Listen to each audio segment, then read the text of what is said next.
Këtë edicion në fakt do ta nisim me një lajm të fundit që na vjen nga Peja, atje ku një person është goditur nga një vetur dhe ka vdekur në vendin e ngjarjes.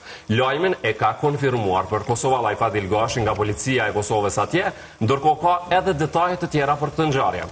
Vetëm pas pak do të kemi edhe lidhje të tjera direkte, do të kemi zëdhënësin e prokurorisë themelore në Pejë për t'i marrë informacione zyrtare nga prokuroria në lidhje me këtë rast, sa ashtu siç tha Amiri, ajo që dihet është që tashmë i dyshuari është aratisur, ndërkaq vetura vazhdon të jetë në vendin e ngjarjes dhe aty për aty është konstatuar edhe vdekja e viktimës. Megjithatë, vetëm pas pak do të marrim informacionet dhe do vazhdojmë me informacione të tjera, me raste të tjera, të cilat po ashtu kanë ndodhur në Prishtinë. Dy persona mbrëm saksisht, një në Mitrovic, një në Prishtinë, pra dy persona kanë humbur jetën në dy incidente të ndara të ndodhura mbrëmjen e së martës në Kosovë. Një në Prishtinë dhe një në Mitrovic të Jugut, dhe autoritetet kanë nisur hetimet për zbardhjen e plotë të rrethanave të ngjarjeve. Po, përpara se të kemi një diskutim, do të vazhdojmë me disa detaje të tjera për këto dy vrasje. Rreth orës 20:30 kemi marrë informatën për të shtëna me armë zjarri në rrugën Salini Vica në Prishtinë. Njësitet policore dhe ekipi mjekësor më njëherë kanë dalë në vendin e ngjarjes, ku nga ekipi mjekësor është konstatuar vdekja e një personi mashkull. Policia në koordinim me prokurorin ka nisur një hetim lidhur me rrethanat e këtij rasti, ka njoftuar policia e Kosovës për rastin në Prishtinë. I dyshuari për këtë vrasje është në Aratit dhe po kërkohet nga autoritetet. Ndërkohë, rasti tjetër i rënd po ashtu i regjistruar në Mitrovic, që ka ndodhur, një 37 vjeçar ka vdekur pas plagëve të marra nga goditja me thik, ndërsa një person tjetër po ashtu ka mbetur i plagosur. Sipas prokurorisë themelore në Mitrovic, ngjarja ka ndodhur në lagjën e Rëmve.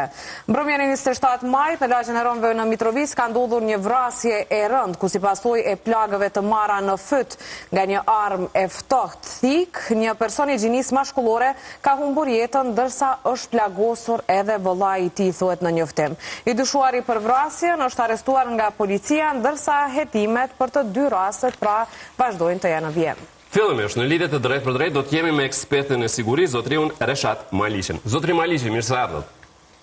Faleminderit shumë për kohën. Dy vrasja brenda pak orëve mbrëm në Kosovë, pra një në Prishtinë dhe një Mitrovic, ishin disa detaje që ne po jepnin ato që i ka dhënë policia e Kosovës dhe ekipet mjekësore. Për çfarë flet kjo gjendje, zotri Malishi? Vërtet këto vrasje janë shqetësuese për të gjithë ne dhe për të gjithë opinionin kosovar dhe më lart. Policia nuk do të merret vetëm me luftimin e krimit pasi që krimet të ndodhin, por një rëndësi e veçantë duhet të kushtohet edhe parandalimit e krimit. Policia është domosdoshme që të ketë një analizë krimit dhe të ketë territoret edhe personat që mund të involvohen në krim apo mund ndodhë ndonjë krim. Mandej policia i ka kapacitetet edhe fizike, edhe do të thotë njerëzore, edhe teknike që t'infiltrohet në ato vende ku pritet që mund ndodhin krimet dhe përmes informatave ndryshme që mund t'i merr nga qytetarët me kohë të planifikon edhe ndonjë racion të planifikon edhe patrullim dhe prezencë më të madhe të policisë në ato vende. Nëse policia arrin të identifikon me kohë vendin e krimit ku zakonisht ndodhin krimet apo personat që mund të jenë të rrezikuar apo personat që mund të kryejnë ndonjë krim, atëherë në atë rast kemi mundësinë e neutralizimit të krimit dhe parandalimin e krimit. Dhe Malishi, dalimi vetëm pak këtu se fatkeqësisht në këto raste të fundit sidomos, por edhe në të tjera, ajo që ka dëgjojmë pasi të ndodhin rastet është që personat në fjalë, edhe këta që kanë humbur jetën në këtë rast mbrëm që ndodhi vrasja në Prishtinë, janë të njohur për policinë. Dhe ky detaj realisht çfarë tregon? A tregon që ndonjëherë organet e rendit nuk po e kryejnë punën në momentin e duhur që duhet kryer, apo nuk e di, janë të paparashikueshme disa gjëra?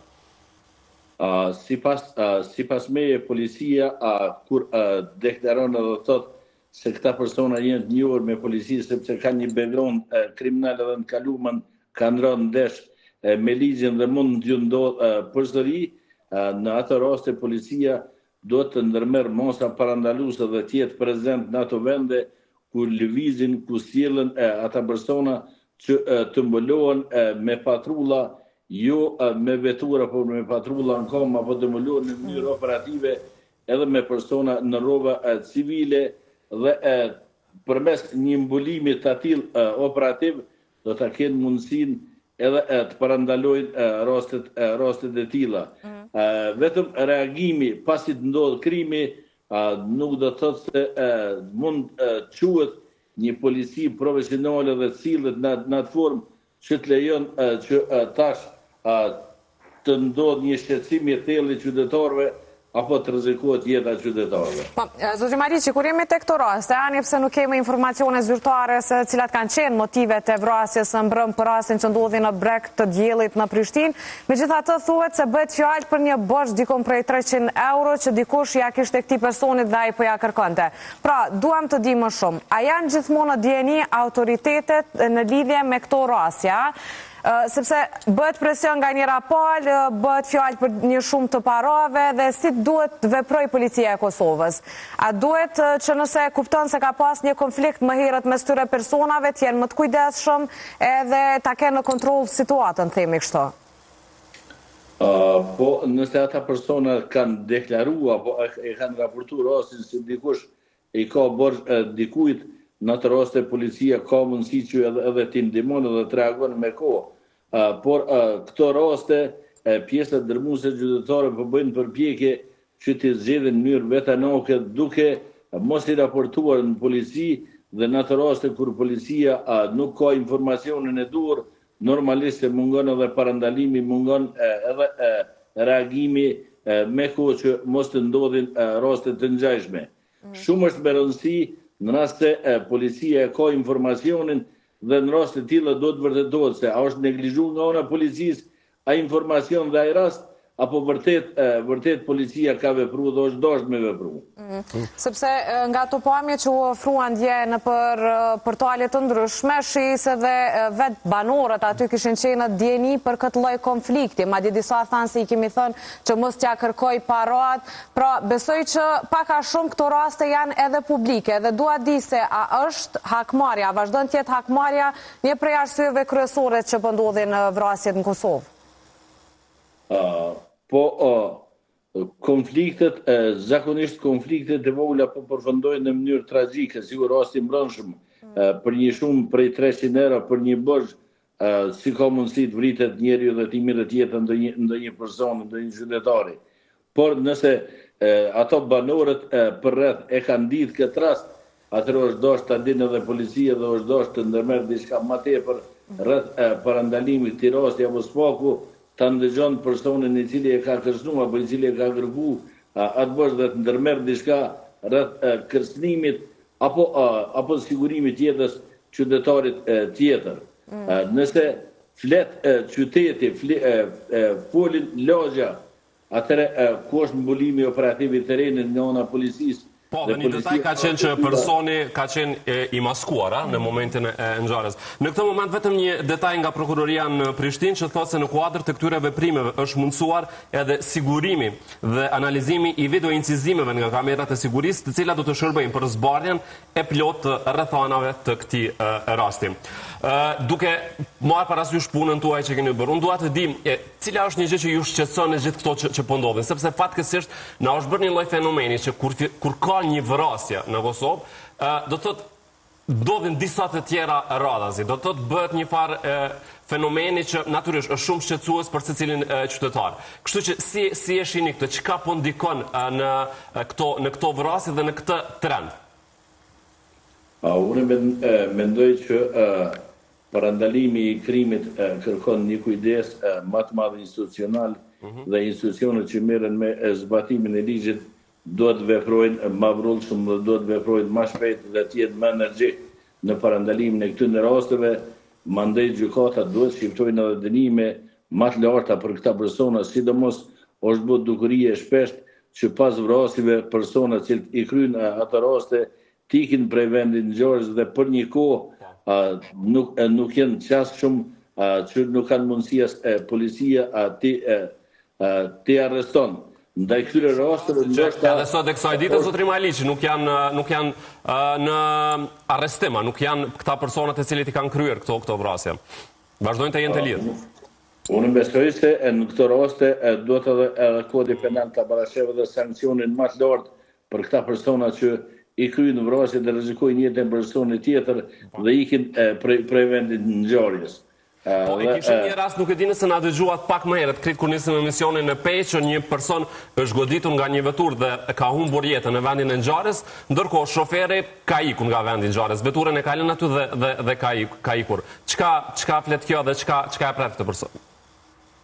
Po në raste të tilla, nëse personi e kalon veturën aty, është një dëshmi që ka mundësi që të vërtetohet kush është ai personi, se ekziston mundësia që nga frika për ndonjë akmarrje që personi të largohet prej vendit ngjarjes, por e ndodh vetëm largimi përkohshëm, ndoshta për 1 orë, 2 orë dhe paraqitet vetë në stacionin policor.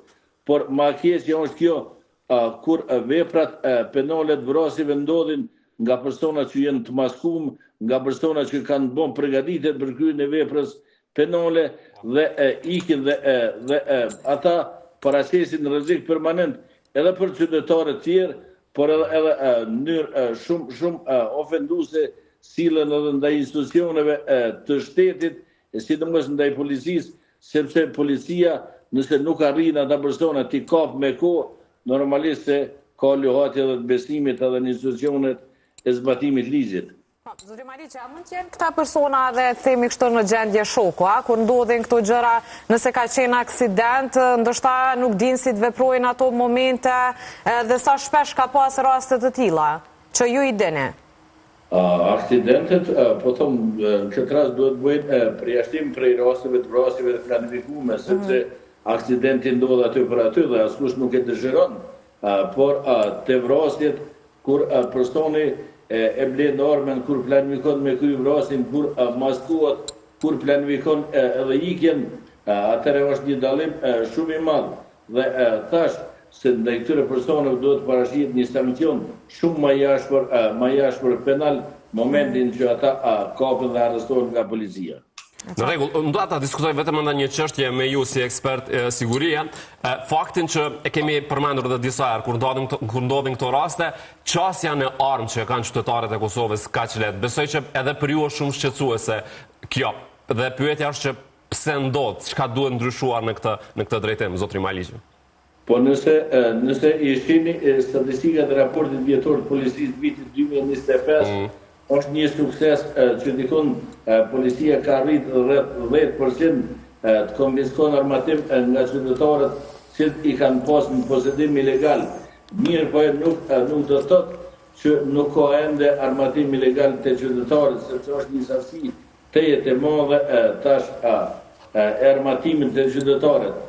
Në disa vende të botës ku aplikohet zero tolerancë ndaj krimit, ka mundësi që zhvillohet një fushat më e madhe dhe të ndërmirën edhe masa operative dhe taktike që policia, shumë persona që ndoshta janë edhe me ndikim, shumë persona që janë njohur për policinë, që të bastisen shtëpitë, lokalet e tyre dhe t'ju konfiskohet armatimi i tillë.